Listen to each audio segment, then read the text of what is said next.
Guys এটা হচ্ছে আমাদের রেসারের বাচ্চাগুলো দেখেন গাইস কত সুন্দর, এবং হচ্ছে এটা জিরো পরে, এটা আমার জামাই 1 কিলোমিটার দূর থেকে ছাড়ার পর চলে আসছে বাসায়। দেখেন গাইস একদম তুমি তো কবুতর ধরতেই পারো না গাইস, আসলে মাশাআল্লাহ এটা পাইট কবুতর একদম, মানে প্রথম যখন ছাড়ছো আমি তো পুরো ভয়ে শেষ যে আল্লাহ আসবে কিনা। গাইস আমরা না শুধু একদিন উড়াইছি এই কবুতরটা, কিন্তু আল্লাহর রহমতে ভালো লাইনের কবুতর হলে এরকম। বাচ্চা এটা কিন্তু বাচ্চা, এই দেখেন চোখ।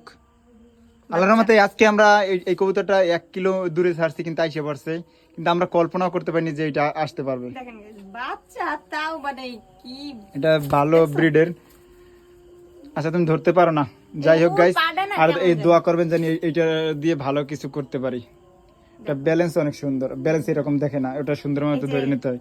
তারপর আমি পারি না, দেখো পারো। ওরে আল্লাহ রে, কি ব্যালেন্স দেখতেছে দেখছেন গাইস, কি ও মা গো রে, কি ব্যালেন্স দেখতেছে। যাই হোক গাইস, তুমি পারো, দোয়া করেন গাইস এটা দিয়ে যেন ভালো কিছু করতে পারি।